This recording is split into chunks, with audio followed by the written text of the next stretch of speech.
Halo teman-teman, selamat datang kembali di channel Simbiosis.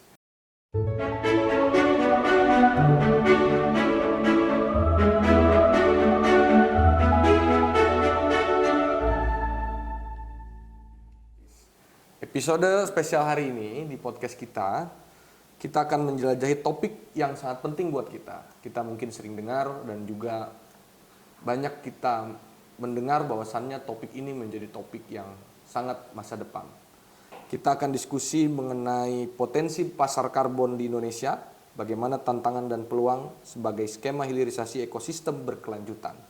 Bersama dengan kita sudah hadir langsung tamu yang begitu spesial.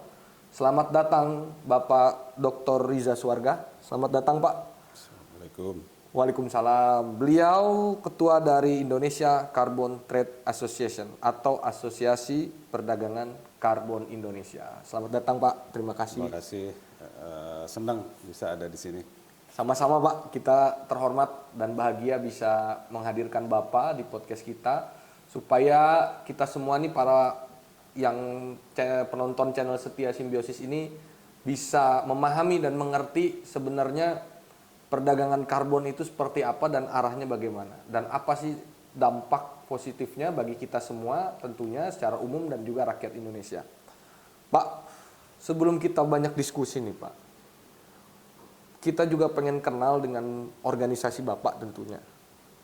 Bisa jelasin nggak Pak, apa sih sebenarnya Asosiasi Perdagangan Karbon organisasi yang Bapak pimpin itu dan sebenarnya arahnya ke arah mana kira-kira gitu terhadap perdagangan karbon itu sendiri? Terima kasih. Mungkin secara singkat, Asosiasi Perdagangan Karbon Indonesia ini juga baru 2 tahun lebih, ya kurang lebih. Anggota kita sudah sekitar 40 perusahaan yang sangat aktif, mungkin sekitar 25-an gitu.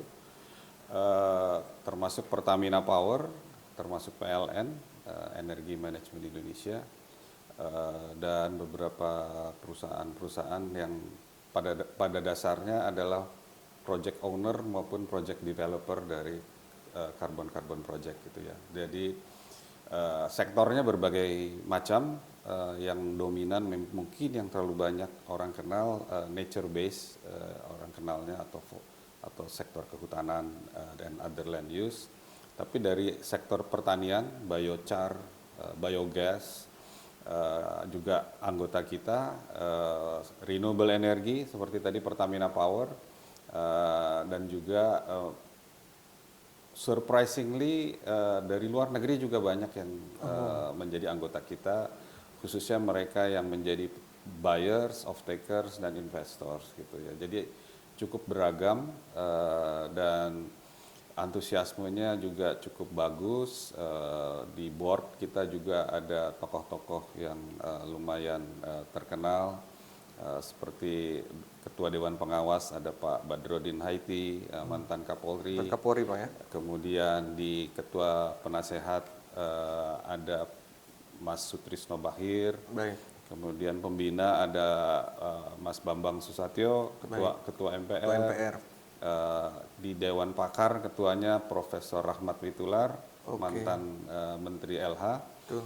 Dan di Ketua Dewan Kehormatan ada Pak Peter Gonta. Baik. Luar biasa sekali Pak organisasinya. Nah, sejauh ini Pak terkait perdagangan karbon, ini kan masyarakat ini mungkin kalau saya meskipun tidak ada data kuantitatif yang bisa kita pastikan, tetapi saya yakin pasti mayoritas masyarakat Indonesia masih awam nih Pak terkait dengan karbon itu sendiri, GRK atau gas rumah kaca, lalu juga perdagangan karbon ini itu apa. Nah, kira-kira Ketua Asosiasi Perdagangan Karbon, kita berharap apa nih Pak bisa dijelaskan secara sederhana supaya yang nonton ini masyarakat ini sedikit paham gitu. Perdagangan karbon itu seperti apa sih? Sebetulnya kalau baca definisinya kita dalam Google Translate atau kita browsing gitu, itu adalah sebuah mekanisme penurunan emisi yang bisa diperdagangkan melalui sebuah mekanisme pasar gitu ya. Jadi singkatnya segala upaya untuk menurunkan emisi, menghindari emisi karbon itu ternyata ada peluang untuk bisa dimonetisasi gitulah, kira-kira gitu. Yang paling gampang itu sektor polu atau forestry and other land use, kehutanan. Kita tahu kan pohon itu menyerap CO2, melepaskan oksigen gitu. Jadi semakin banyak pohon yang kita tanam ataupun yang kita konservasi, hutan-hutan yang kita konservasi, artinya akan memberikan potensi penyerapan karbon yang luar biasa begitu. Di situ sebenarnya contoh singkat, Contoh sederhana, Pak, contoh sederhana. Nah, tapi bagaimana mekanisme perdagangan karbon itu, tentu setiap upaya penurunan emisi itu harus disertifikasi. Karena kalau orang awam mengatakan apa sih yang dijual? Bukan karbon yang dijual, tapi karbon kredit atau kredit karbon. Itu tadi upaya penurunan emisinya yang dijual, yang disertifikasi. Sehingga orang kan bilang kok nggak ada wujudnya kan? Ini barang goib gitu kan? Tapi ya sebetulnya itu sertifikasinya itulah yang bernilai. Dan upaya penurunan emisi yang disertifikasi itu juga harus disertai dengan upaya-upaya additionalities yang disebut. Artinya dalam mengkonservasi hutan tidak hanya menyelamatkan hutannya saja, tapi upaya-upaya bagaimana memberdayakan masyarakat sekitar hutan, kemudian menyelamatkan dan memperkaya keanekaragaman hayati hewan-hewan yang langka, yang terlindungi, yang tadinya sebelum proyek karbon itu masuk baru dengar rumors aja ada harimau misalnya, ternyata setelah kita masuk harimaunya itu benar-benar ada, tercapture melalui camera trap dan sebagainya. Itu value-value yang sebetulnya menambahkan nilai kredit karbon yang bisa diperdagangkan itu menjadi premium gitu ya. Itu sekilas yang bisa. Renewable energy juga sama. Jadi upaya penurunan emisi, menghindari emisi fossil fuel, tetapi menggunakan misalnya tenaga air, tenaga geothermal dan lain-lain. Jadi ada penurunan emisi karbon yang diakibatkan kalau itu batu bara misalnya, itu juga menjadi suatu potensi dan lain sebagainya. Tadi Bapak sampaikan bahwa ada additionalities, tambahan-tambahan yang memang ketika proses upaya penurunan karbon dengan kita mensertifikasi karbon kredit ini akan misalkan upaya-upayanya pelibatan masyarakat, lalu kita bisa menemukan keanekaragaman hayati. Nah, additionalities-nya itu masuk ke dalam hitungan penambahan upaya penambahan karbon kredit itu atau tidak, Pak? Atau hanya si karbon kreditnya itu hanya dihitung dari si katakanlah tanaman-tanaman atau tumbuhan saja? Pertanyaan yang bagus. Kalau jadi kita ada tiga aspek kalau dalam pengelolaan sebuah proyek karbon yang berbasis nature base ya. Yeah. Yang disebut climate. Climate itu tadi penurunan emisi berdasarkan penyelamatan secara teknis kan. Baik. Jadi hutannya kita jaga, kalau botak kita tanam. Jadi ada growth dari biomass, konten karbon stoknya begitu. Kemudian ada yang disebut community. Community ini yang tadi community development. Kita bukan CSR. Baik. Tapi memang sudah bagian dari OPEX, bagian dari operational expenses. Proyek-proyek karbon itu biasanya mengalokasikan 15-20%, betul-betul didedikasikan. Dia dimonitor, dia diaudit. Gitu. Jadi sebuah sertifikasi karbon itu kalau masuk komponen yang climate, community, biodiversity, itu diaudit itu semua, 3 aspek ini. Okay. Dan ini memang kalau dari angkanya, volume carbon yield-nya hanya di climate saja. Tapi community biodiversity akan meningkatkan harga. Jadi kualitasnya premium atau tidak itu ditambah dari sisi B komponen. Dari sisi itu.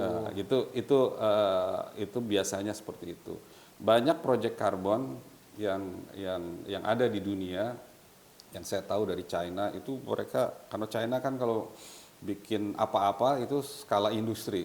Jadi masif gitu ya, you name it, mau kerjaan industri plastik, industri batu baja, industri baja, industri besi, dia selalu maunya masif. Karbon pun mereka maunya masif. Proyeknya itu ratusan sekali jalan gitu. Tapi quality-nya nggak diperhatikan. Dia cuma concern-nya terhadap bagaimana penyelamatan lingkungan dari sisi climate. Community and biodiversity-nya seringkali nggak terlalu diperhatikan. Berbeda dengan proyek-proyek di Indonesia, itu lebih dedicated, lebih berkualitas, sehingga harganya juga lebih premium. Oke, betul betul. Nah, tadi juga saya menangkap bahwasannya ada sertifikasi nih Pak. Mungkin bagi orang-orang yang menyaksikan ini, pertanyaan kita Pak, yang bisa dan berhak mensertifikasi itu siapa Pak untuk terhadap karbon kredit itu? Apakah lembaga independen khusus yang harus dia punya pelatihan khusus, atau pemerintah, atau swasta bisa? Ya, sebetulnya yang sudah ada di market itu ada beberapa lembaga sertifikasi atau bahkan mereka itu NGO sebetulnya, tapi membuat sebuah standar, membuat registry, dan market suka gitu kan. Jadi karena ini sifatnya voluntary, jadi sebetulnya market driven. Jadi 90% sekarang standar yang dipakai itu yang diminati oleh market itu namanya VERA, ya, VERA VCS, Verified Carbon Standard. Indonesia dengan peraturan Perpres yang baru 98/2021, kemudian implementasinya di Permen LHK, ada beberapa Permen LHK itu juga mengintroduce yang namanya sistem registry nasional. Sebenarnya sistem registry nasional sudah cukup lama, tapi sekarang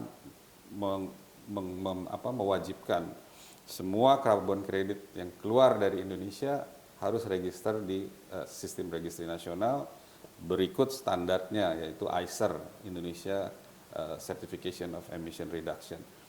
Nah, ini memang menjadi sebuah tantangan baru. Kita menciptakan sebuah standar baru, tetapi memang market masih belum begitu ngerti. Mungkin perlu disupport. Jadi kalau ditanya siapa yang mensertifikasi, kalau dari market itu sudah jelas ada beberapa sertifikasi standarisasi internasional yang diterima. Baik. Sebetulnya project developer kalau mau gampang ya ikutin pilihan itu yang ada di market aja gitu ya. Di market biasanya menentukan dia Dia maunya sertifikasinya pakai pengen A, pengen B, oke. pengen C gitu ya. Nah, sekarang buat Indonesia sendiri. lagi mewajibkan juga semua harus ikut Indonesia gitu ya. Nah, ini ada semacam diskurs yang terjadi. Di satu sisi mungkin seperti saya, project owner, project developer, inginnya kita bisa diterima di pasar, tapi juga nggak ngelanggar aturan pemerintah gitu ya. Jadi ada sinkronisasi. Itu yang sedang dilakukan oleh IDCTA, oleh Indonesia Carbon Trade Association. Kita punya beberapa joint task force dengan lembaga sertifikasi internasional yang cukup terkenal dan cukup diterima di pasar.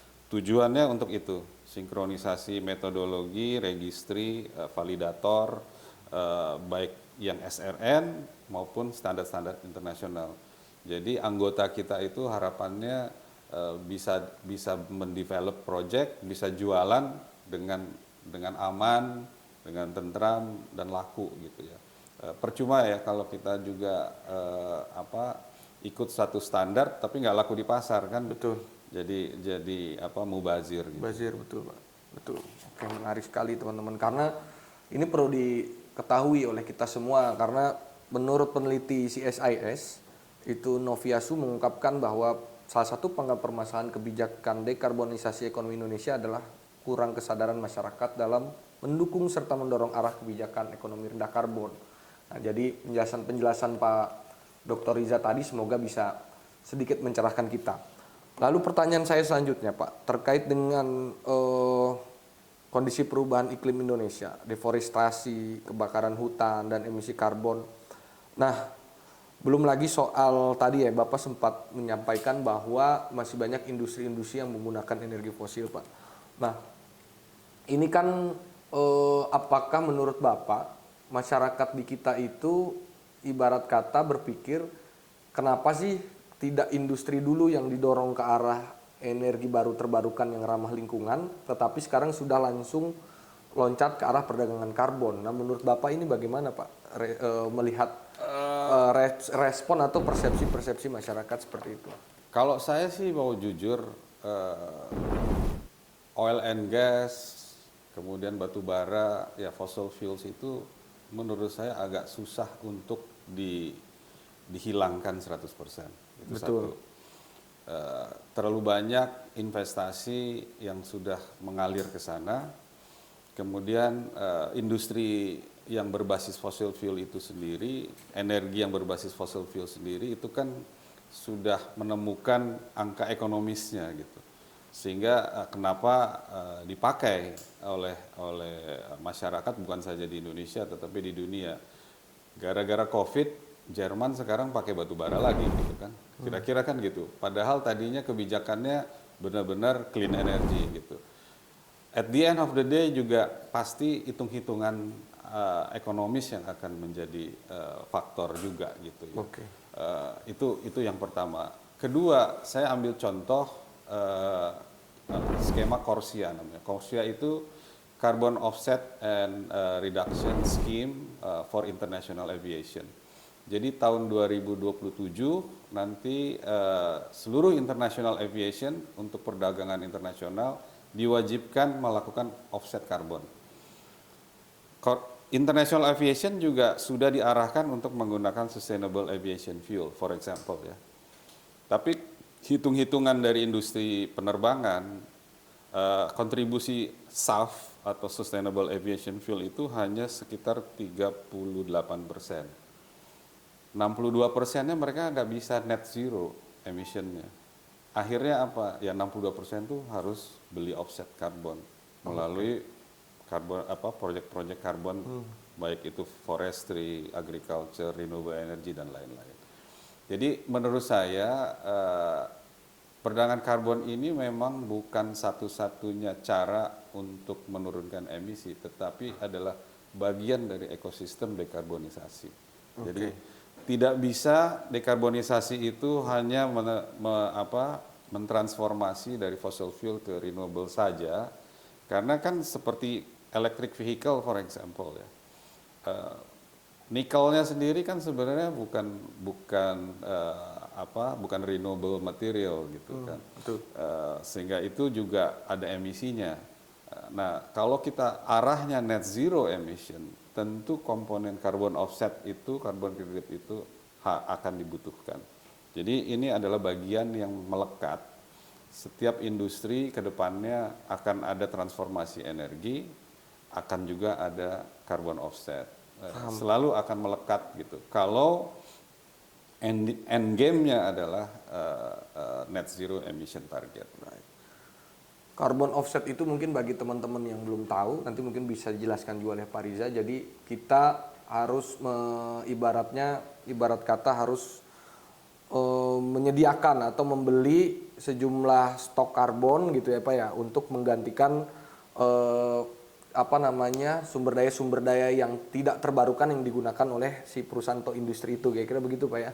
Ya karena manusia itu kan dari mulai bangun tidur sampai tidur lagi itu mengemisi karbon, Ya. gitu kan. Semua kita buang air itu metannya juga besar sekali. Nah kalau kita semua sudah committed untuk menjadi manusia yang net zero emission, tentu kita akan bikin portfolio dalam diri kita sendiri gitu kan. Satu, udah banyak anak-anak muda gitu pakai tumbler. Ada juga yang nggak mau pakai plastik gitu kan. Itu kan kalau kita hitung dari semua emisi yang menjadi beban satu manusia itu bisa dikurangin gitu kan. Tapi tidak bisa mengurangi 100%. Nah, sisanya itu ya kita bisa kompensasi dengan membeli karbon kredit yang disebut tadi offset karbon Tuh. melalui pasar karbon. Nanti bisa milih jenis karbon kreditnya, apakah dari proyek kehutanan, apakah dari proyek renewable energy, apakah dari proyek agriculture, biochar dan seterusnya dan lain sebagainya begitu. Baik, betul. Kenapa kita tadi tanyakan itu? Karena tentunya menurut data ya Pak, data box yang mencatat sepanjang 2022 itu jumlah emisi yang dihasilkan Indonesia itu 700 juta ton per tahun. Dan menariknya kenaikan emisi ini disumbang oleh penggunaan energi fosil, khususnya batu bara. Tadi sudah dijawab oleh Pak Dr. Riza bahwasannya jadi tidak mungkin 100% renewable itu diaplikasikan 100% dalam setiap industri karena pasti arahnya terhadap perhitungan dan juga kebutuhan ekonomi. Nah, tapi soal perdagangan karbon ini atau offset karbon tadi mekanismenya bisa perdagangan karbon atau offset karbon yang arahnya nanti ke perdagangan itu menjadi salah satu opsi dalam ekosistem dekarbonisasi untuk industri bisa mengkompensasi dari sumber daya yang tidak terbarukan yang industri gunakan. Nah, selanjutnya Pak yang saya ingin diskusikan Pak soal tadi yang Bapak sebutkan, Perpres nomor 98 tahun 2021 tentang nilai ekonomi karbon.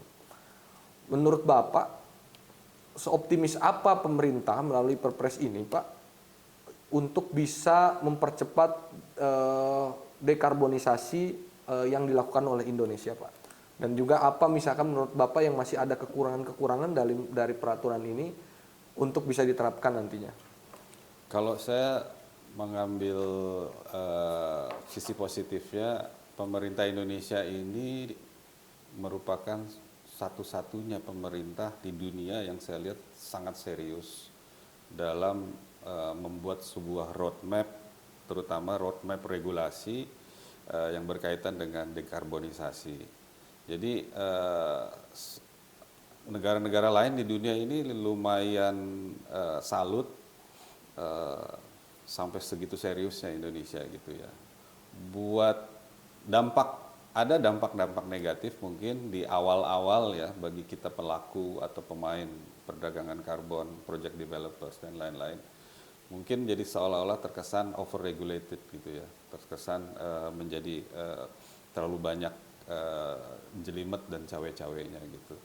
Tapi message-nya yang saya lihat sangat positif adalah pemerintah itu ingin memastikan bahwa karena tadi ini barang goib gitu, ini kan nggak ada wujudnya, hanya berbentuk sertifikasi. Jadi high integrity itu menjadi suatu keharusan. Sertifikasi itu menjadi keharusan. Jadi banyak kasus di beberapa negara, saya nggak usah sebut negaranya, di belahan dunia mana juga, tapi istilahnya seperti proyek-proyek yang hoax gitu ya, proyek-proyek yang tidak bertanggung jawab, yang ujung-ujungnya tingkat kepercayaan pembeli itu menjadi sangat rendah, dan itu mempengaruhi seluruh ekosistem market karbon dunia gitu. Nah, yang saya lihat pemerintah itu sudah cukup mengcover yang dari segala sektor.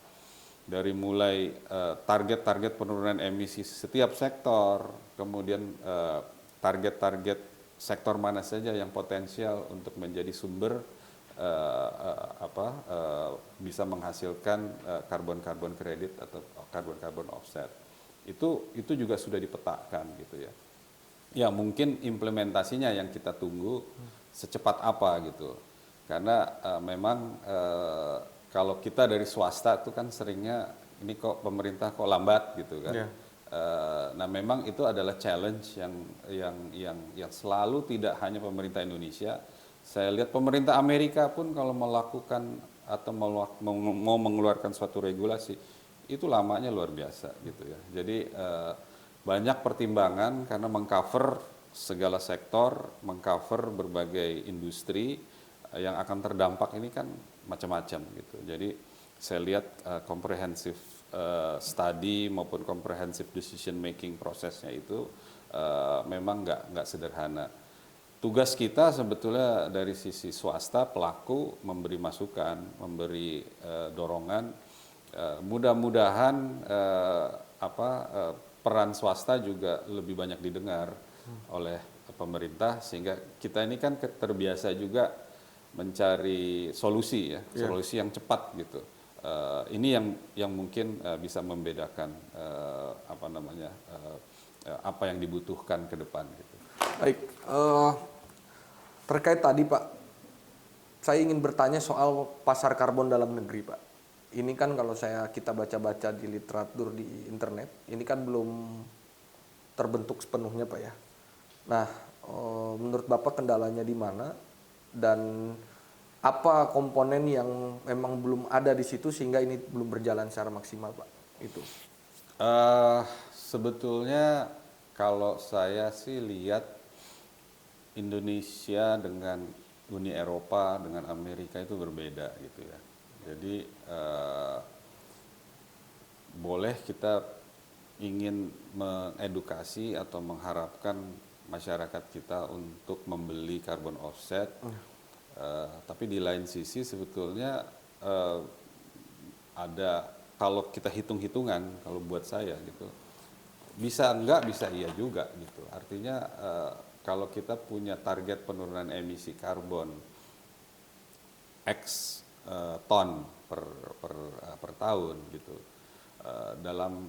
dalam sebuah komitmen itu tidak ada persyaratan harus dibeli oleh Siapa? masyarakat Ya. Indonesia gitu. Ada mekanisme voluntary carbon gitu ya, artinya pasar sukarela yang sebetulnya kita bisa jual keluar, tapi untuk kepentingan penurunan emisi dalam negeri. Tujuannya apa? Ya tentu ada investasi masuk, revenue stream masuk, pencatatan penurunan emisi kita juga rapi gitu. Tapi bukan berarti industri-industri yang kotor itu seenaknya ya udahlah mentang-mentang bisa dijual keluar, terus dia nggak mau ada upaya penurunan emisi. Jadi saya lihat pemerintah juga memang kenapa mungkin sektor kehutanan, perdagangan karbonnya juga belum 100% dibuka, karena ingin melihat bahwa sektor lain itu juga upaya penurunan emisinya, dekarbonisasinya itu berjalan gitu. Kalau hitung-hitungan di atas kertas, sebetulnya potensi hutan kita itu sudah bisa menyelesaikan persoalan penurunan emisi, target penurunan emisi nasional gitu, selesai. Tapi kan kemudian nanti sektor lain, mungkin sektor energi fosil pikir ya udahlah kita genjot aja, kita tambang aja sebanyak-banyaknya gitu kan. Nah, itu kan nggak benar juga gitu. Jadi memang ada balance gitu ya. Mungkin nanti ada neracanya yang harus kita buat sehingga tapi planningnya by stages gitu. Memang dekarbonisasi dengan melakukan carbon offset sektor kehutanan itu jauh lebih murah. Dari sisi investasinya, dari sisi efektivitas dan efisiensinya itu jauh lebih mudah dibandingkan kita transformasi energi fosil ke renewable. Itu cost-nya luar biasa besar. Luar biasa, Pak. Betul. Tapi kontribusinya juga sangat kecil gitu ya, bukan sangat kecil lah, nggak berbanding gitu, nggak berbanding seimbang dengan potensi dari sektor kehutanan. Tapi ini kan sebuah keharusan dari sebuah masyarakat atau suatu negara. Kita nggak bisa mentang-mentang kita potensi hutannya banyak, terus seenaknya gitu kan, buang sampah juga seenaknya, ngelola agriculture juga seenaknya pakai pestisida, membakar hasil panen dan lain-lain, itu kan emisi menjadi luar biasa nggak karu-karuan gitu. Jadi semuanya harus balance, setiap sektor juga harus punya niat yang serius sehingga semuanya bisa berjalan dengan baik gitu. Oke Pak, nah dalam benak saya Pak, mungkin nggak sih Pak di masa depan itu, kalau dalam bayangan saya Pak ya, keterlibatan masyarakat terhadap perdagangan karbon ini terimplementasi terhadap pasar karbon yang masyarakat juga bisa terlibat.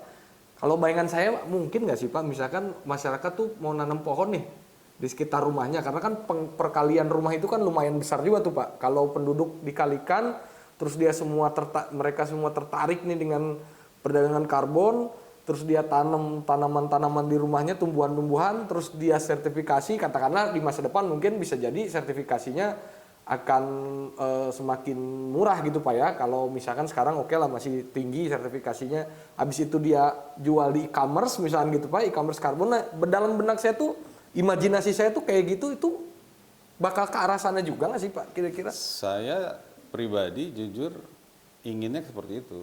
Jadi malah saya pernah menghimbau salah satu aplikasi terbesar di Indonesia lah. Ya. Saya nggak sebut namanya.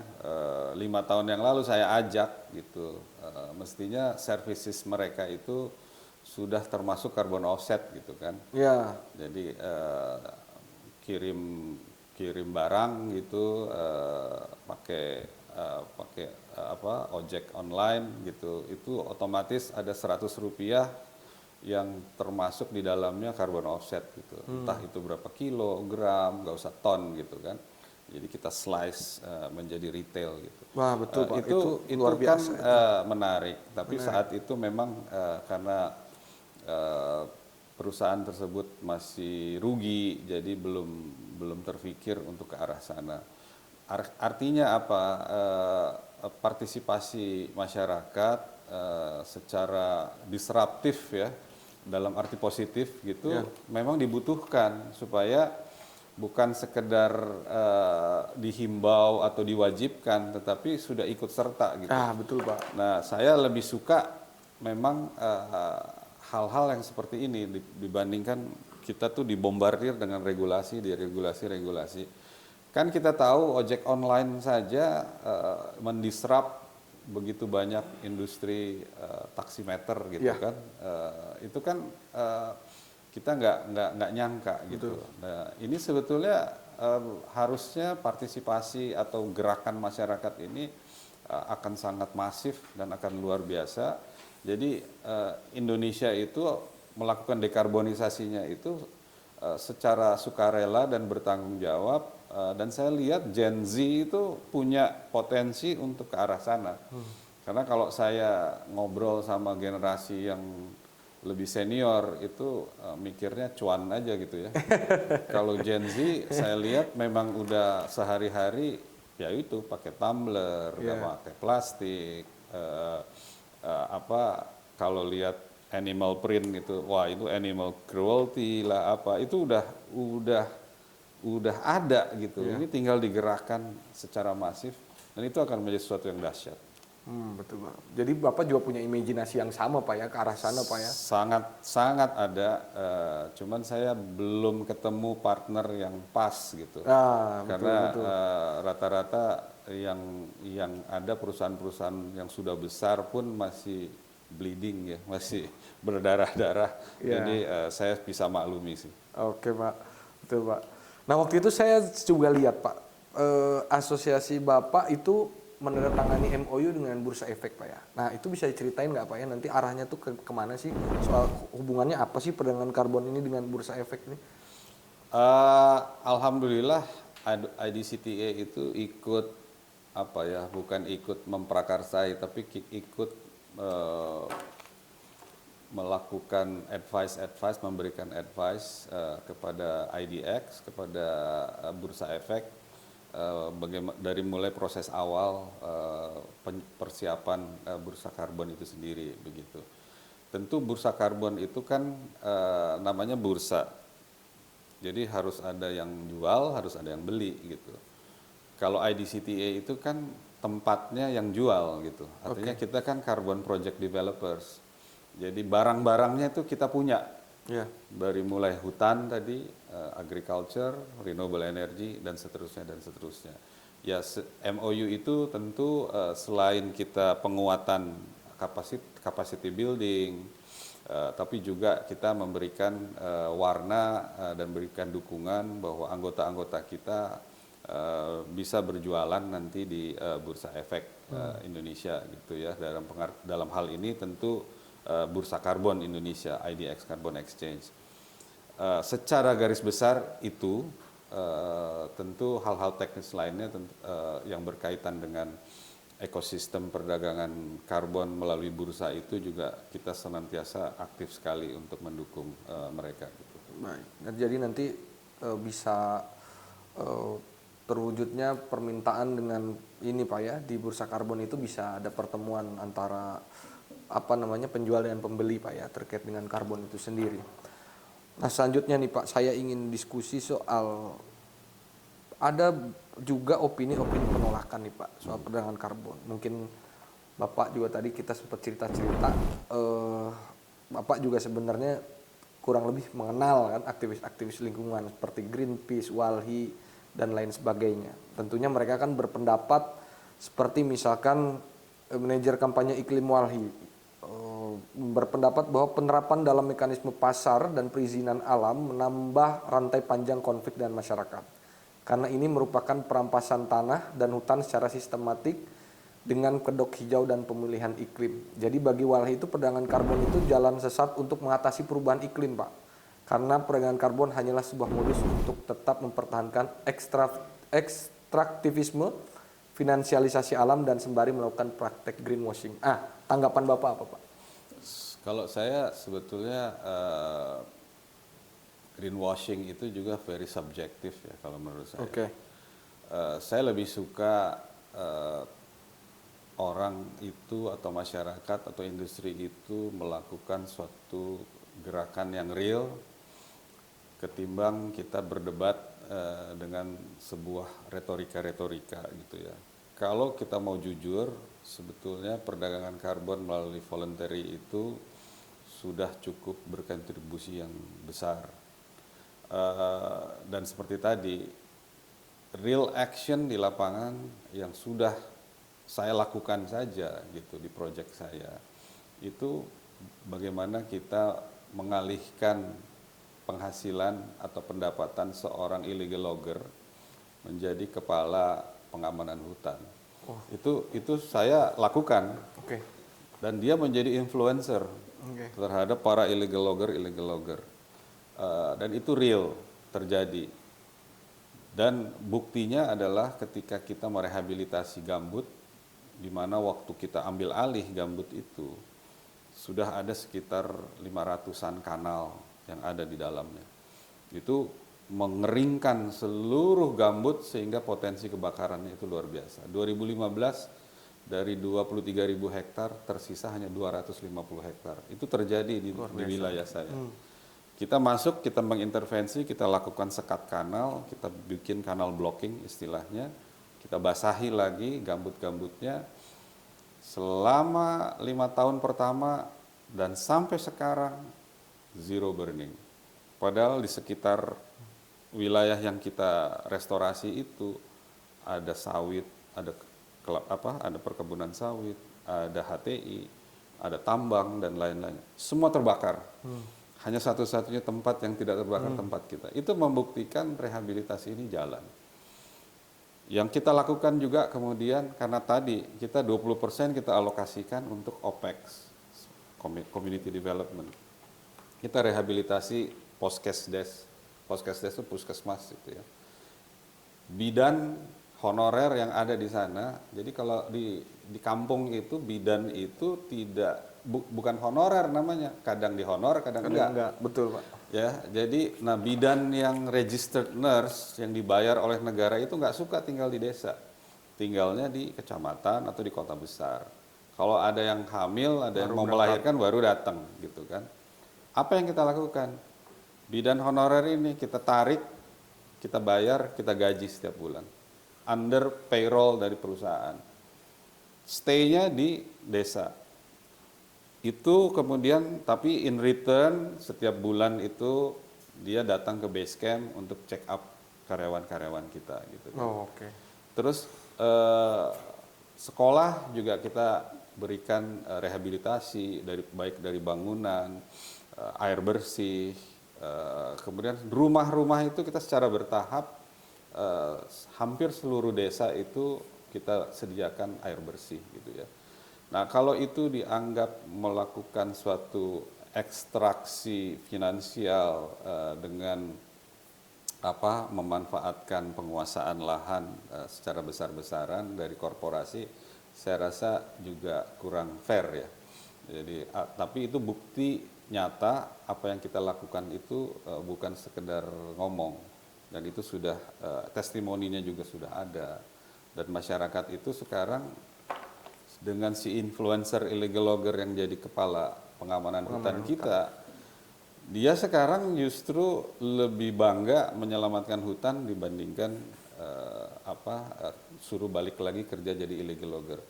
Jangan salah, illegal logger itu kenapa mereka jadi illegal logger? Satu, karena ketidakadanya kepastian terhadap suatu kawasan. Jadi kawasan itu kalau jadi bancakan illegal logging ataupun kebakaran hutan, karena tidak bertuan, itu satu. Kalau bertuan tuh rata-rata aman gitu ya. Nah, ini kan model-model satu pengelolaan hutan itu yang paling penting adalah kepastian kawasan, kepastian kepemilikan atau kepastian pengelolaan. Siapa yang mengelolanya? Gak usah jauh-jauh, rumah kita kalau di kota juga di Jakarta ini gitu ya. Kalau kalau kita tinggalkan, kalau nggak ada penghuninya, nggak lama juga mungkin ada penghuni gelap yang masuk. Iya betul, diduduki Pak ya. Pasti diduduki gitu. Nggak lama kemudian mungkin kusen-kusennya udah hilang semua. Lantai-lantainya sudah hilang semua. Apalagi hutan gitu. Jadi justru kemitraan-kemitraan seperti ini, pengelolaan lingkungan berbasis karbon ini saya lihat adalah suatu solusi yang luar biasa sih. Kita juga akhirnya sangat menikmati. Jadi uang itu bukan segala-galanya di dalam industri karbon, tapi kepuasan batin kita bisa menyelamatkan lingkungan, bisa menyelamatkan atau memberdayakan menyelamatkan biodiversity, memberdayakan manusia. Audit yang kita lakukan dari sertifikasi itu contoh, karyawan pun diaudit, artinya di interview, kamu happy nggak kerja sama saya?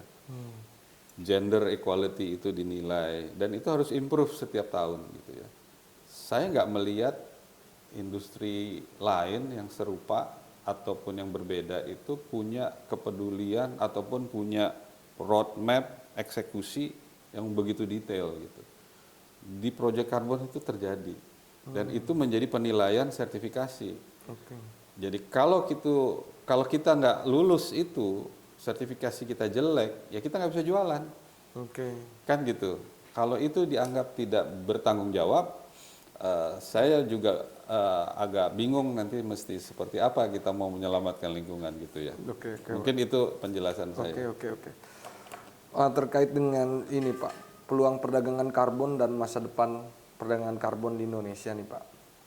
Nah, kan ini potensinya sangat besar Pak. Menurut organisasi Bapak sendiri bahwasannya potensi ekonomi karbon di Indonesia ini sangat besar. Bisa sampai 565,9 miliar US dollar atau setara 8.488 triliun. Dan ini diperkuat juga oleh statement Pak Menko Perekonomian Pak Erlangga, sama Pak, sekitar 8.000 triliun menurut beliau. Nah, menurut Bapak dengan potensi ini yang sebesar ini, kan ini pasti akan ada tadi ya, kalau kita mendengar penjelasan Bapak, proyek karbon ini kan juga sertifikasinya sangat luar biasa detail dan juga sangat dihitung sekali terhadap pemberdayaan masyarakatnya. Nah, tapi tidak mungkiri juga Pak bahwa potensi ini tuh gimana sih Pak caranya supaya masyarakat itu mau nih Pak turut serta, karena kan khawatir yang ada itu adalah ibarat kata ini peluang besar Pak, triliunan. Nah ini pelaku-pelaku pengusaha besar ini mau shifting nih Pak, kira-kira nih Pak, oh saya mau masuk industri ini, kira-kira masyarakat itu kembali kesulitan nih Pak untuk memperoleh itu. Kalau saya baca kemarin kan aturannya itu bisa dimiliki soal soal pengolahan hutan itu bisa dimiliki BUMN, BUMD, koperasi dan lain sebagainya atau perorangan. Nah menurut Bapak gimana nih Pak agar masyarakat ini semakin banyak bisa terlibat dan mau, dan dia tidak skeptis duluan kira-kira gitu. Ini nanti pasti orang-orang besar lagi nih yang akan menikmati ini kira-kira gitu Pak. Saya rasa sih ini hukum ekonomi ya, bahwa peluang itu selalu ada. Kan kalau yang namanya industri, baik itu pertanian, perkebunan, pertambangan, tentu ada skema-skema mikronya atau skema-skema usaha kecil menengahnya juga pasti ada. Perhutanan sosial contohnya juga memungkinkan adanya hutan kemasyarakatan, hutan adat untuk dikelola. Memang skala ekonomi itu tidak bisa juga dipungkiri, bukan hanya karbon, ya semua industri itu ada skala ekonominya gitu.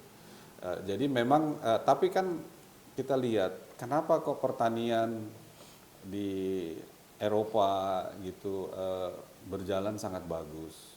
Padahal ownership dari lahan-lahan pertanian itu individu gitu atau komunal gitu kan. Tapi bisa jalan gitu.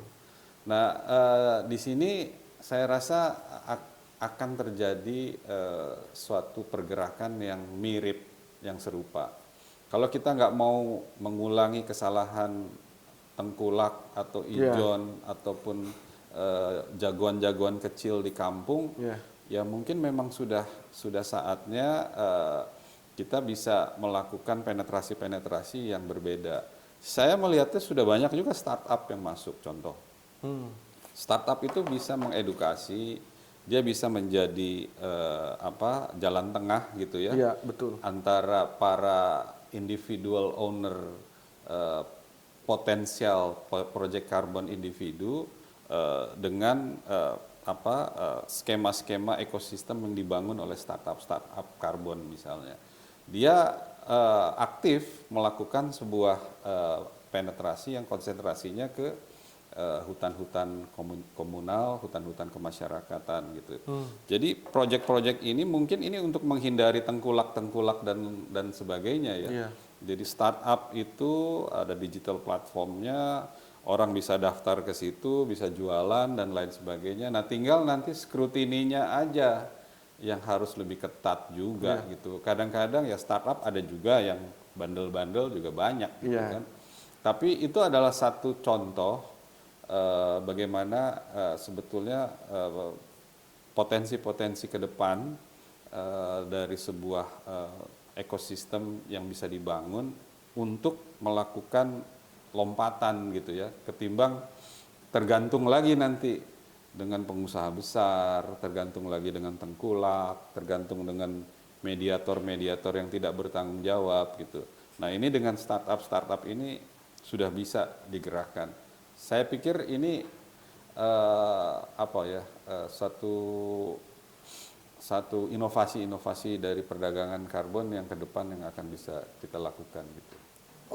Kita sudah diskusi banyak hal dengan Bapak Dr. Riza Suarga, dari mulai organisasi beliau, karbon itu apa, bagaimana perdagangan karbon, lalu juga perhatian pemerintah, lalu juga tanggapan terhadap opini masyarakat, dan pasar karbon itu sendiri.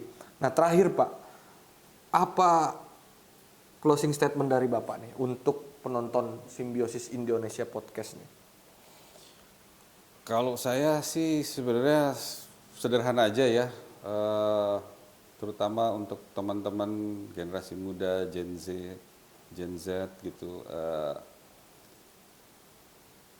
ya mungkin bukan mengadopsi Pak Jokowi, tapi it's time for execution gitu ya. Jadi nggak usah terlalu banyak takut, jangan terlalu banyak, kadang terlalu banyak baca opini membuat kita ragu. Jadi sekarang memang kerja itu satu. Kedua, eksekusi yang sangat penting. Ketiga, tentunya kita harus sangat bertanggung jawab dalam melakukan berbagai hal ini demi tercapainya sebuah masa depan yang lebih baik. Baik, terima kasih banyak Pak Dr. Riza. Jadi buat anak-anak muda, tadi beliau menyampaikan khusus ya buat anak-anak muda, kerja, kira-kira gitu, eksekusi. Tadi kita punya imajinasi yang sama. Saya terbayang Pak kalau ke depan kita ini yang bisa perdagangan karbon ini atau offset karbon ini bisa dilakukan dalam skala retail ya, kecil-kecil gitu ya. Masuk e-commerce itu ibu-ibu di rumah, anak-anak muda itu bisa tergerak gitu, berpartisipasi, bahwasannya langkah kecil mereka itu bisa berdampak bagi lingkungan dan juga memberikan manfaat bagi mereka ataupun rumah tangga. Karena kalau dikalikan ya seperti retail pada umumnya gitu kan, dia main quantity kan begitu. Artinya bukan suatu hal yang besar tapi kecil, tapi kalau kuantitinya banyak itu bisa mengurangi emisi karbon kita secara luar biasa. Mungkin itu adalah imajinasi kan, kalau kata Einstein itu imajinasi itu lebih berharga dari ilmu pasti. Nah, harapan kita diskusi-diskusi kita hari ini, imajinasi yang kita saling diskusikan itu bisa terwujud di masa yang akan datang. Penonton semua, bahwasannya ekolog sosial asal Austria, yaitu Peter Drucker pernah mengatakan, cara terbaik untuk memprediksi masa depan adalah dengan menciptakannya. Jangan lupa teman-teman semua untuk like, comment, and subscribe Simbiosis Indonesia di YouTube Anda masing-masing. Terima kasih banyak. Wassalamualaikum warahmatullahi wabarakatuh. Terima kasih Pak Dr. Riza atas kesempatan dan waktunya. Semoga di lain kesempatan kita bisa kembali berdiskusi dan bersilaturahim. Terima kasih Pak. Sama-sama. Atas waktunya. Assalamualaikum warahmatullahi wabarakatuh.